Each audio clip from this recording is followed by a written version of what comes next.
as it is supposed to. And here are the reasons why. There are several reasons why. First and foremost, the game officially postponed after a day of COVID-19 complications and developments surrounding several of Houston's players. 3 have tested positive or returned inconclusive tests after a day of contact tracing stemming from rookie Kenyon Martin Jr. testing positive.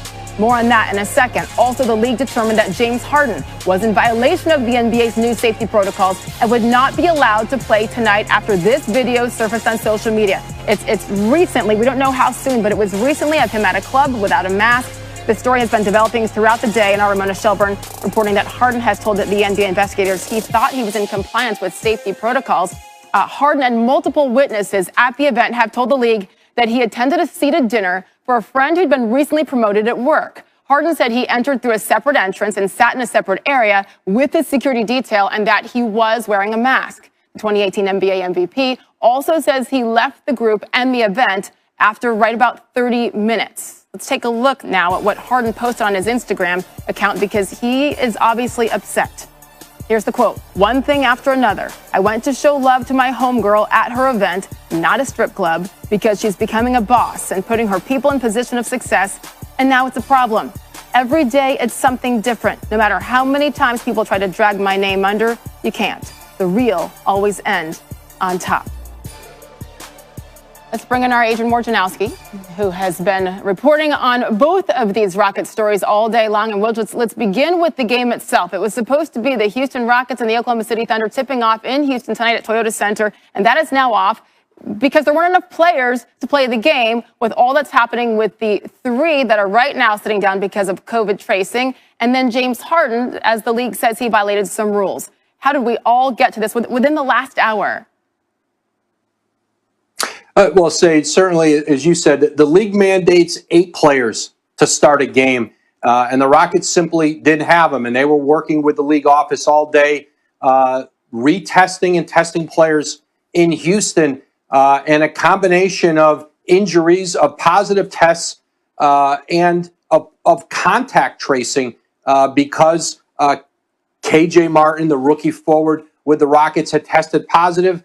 And had been with John Wall and Boogie Cousins and another teammate getting their hair cut at an offsite apartment at one of the players' apartments last night. All of that contributed, along with James Harden's, what the league is calling a violation of their protocol, to not having the 8 players. And simply, Oklahoma City never got on the bus to come over to the arena. They'll head back to the airport and go back home.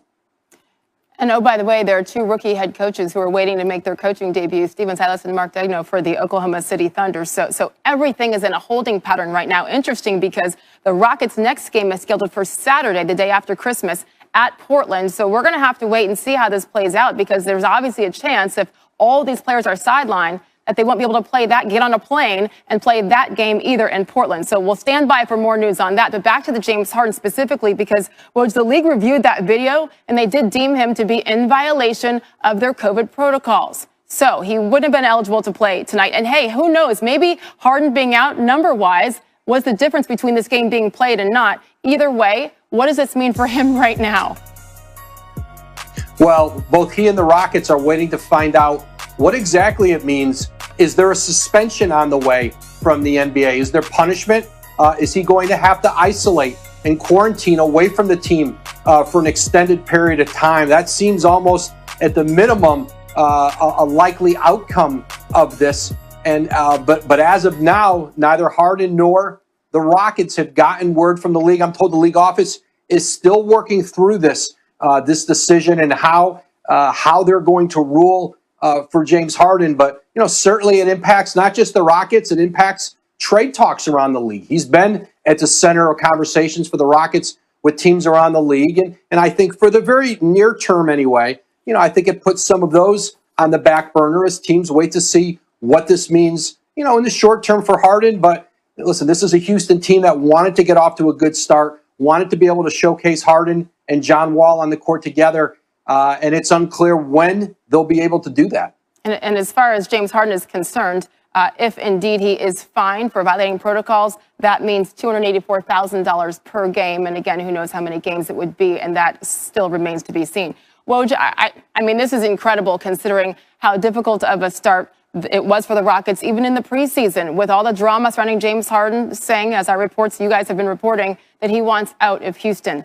And then this. They've got a new head coach, a rookie head coach. They've got new management at the top. What's going on inside the walls at the Rockets organization right now? Well, certainly this was a to work through. And I think other organizations, they were looking at Houston today, know that their day may be coming this season. Maybe not with all that is going on with James Harden, but with an outbreak or the fear of an outbreak within the team. And listen, by the end of the day, it was as simple as this for Houston. Can we play our game opening night? And in working with the league office, they couldn't get there with a healthy, available 8 players. But there's no question there's been a lot of stress on this Rockets organization. And it doesn't end today with the postponement of tonight's game with the Thunder. You know, they've got more to work through here moving forward. Yeah, and imagine being in the Oklahoma City Thunder, who are just a couple of hours away from tip-off, being told, don't even go back home to the airport, go to Oklahoma City. So Adrian Wojnarowski with the very latest on several developing stories within the Rockets organization. Thank you so much. We know that you'll keep us up to date with the very latest. In the meantime, I was talking about their schedule at the Blazers is their next scheduled game. So that's 3 days from now in Portland. We'll see if they'll be allowed to get on that plane, if they have enough players to get on the plane. And then they were supposed to go straight to Denver. Then New Year's Eve against the Kings, January 2nd also against the Kings, and the Dallas Mavericks on January 4th. But once again, it is official. Tonight's game, the opening game for the Rockets and the Thunder, has been postponed. Admission in that Instagram post that he was in violation of the league's COVID protocol. Yeah, he could face a suspension, Rachel. And, these protocols are all new to the season, and we haven't seen the league have to punish anyone yet or to execute, at least outside of the bubble. We saw what happened with Daniel House with the Rockets last year inside the bubble, but this is different. And, this has been a recurring theme with James Harden leading into training camp, being in Atlanta, being in Las Vegas. And so, now he's self-isolated and tested negative, I believe, 6 consecutive days before he was allowed and cleared into training camp. But based on what their findings are, and I know the Rockets are working with the league on Harden, to see essentially if he's going to have to be away from the team again, and again, if there's going to be a punishment. So, there's a lot of uncertainty. And by the way, the Rockets open up tonight against Oklahoma City, and I'm told the Thunder have not really had any contact with anybody with the league or the Rockets about what this means for them in their game tonight. It really is remarkable to see the dominoes. And Woj, you and our colleague Tim McMahon have done such great reporting on this all morning. I've been glued to both of your Twitter feeds. One of the things that came out was confirming, in fact, that sources told ESPN that James Harden indeed had coronavirus earlier this year. It is what made him late for the bubble. Of course, that was the assumption, but it had not been publicly confirmed. And it is my understanding, is it yours, that the league is telling players, even if they've had it, we don't know enough about how immunity from this disease works, that you can't just assume because you've had it, you can run around without a mask or publicly gather, correct?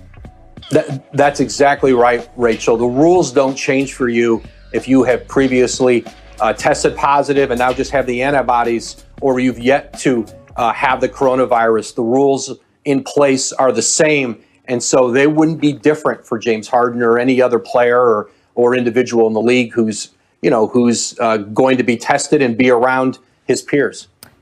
Really, just every day I wake up and something new is happening in Houston. I know it's 10 times for you guys. Thank you so much for your insight, Woj. Thanks, Rach. We will be here all show. So if anything else more breaks, you know where to find us.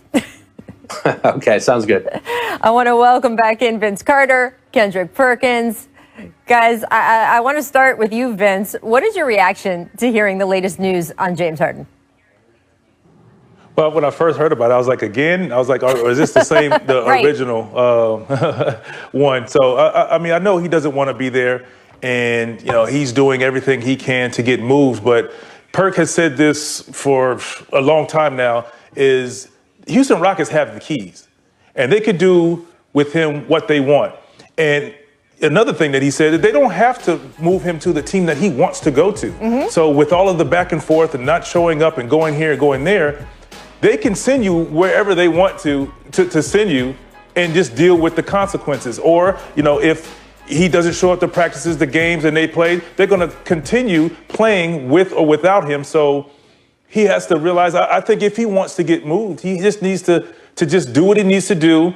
And I don't want to use the word model citizen, but just come to work, be the James Harden we all know, and increase his value so they'll move and cooperate with him. But right now, I don't see Houston cooperating with him, particularly if they don't get anything of value that it comes close to what he brings to the table. Yeah, and Vince, Rachel, look, Vince is letting them off the hook pretty easy. This is bad. This is not good for several reasons. And one of those reasons is that, one, if you're trying to get moved, like Vince said, then you have to be a professional, because not only do the Rockets have the keys and they don't have to trade you, but it's a turnoff to other organizations, because I've been hearing from multiple GMs that they're scared of trading for James Harden, and it has nothing to do with his own court.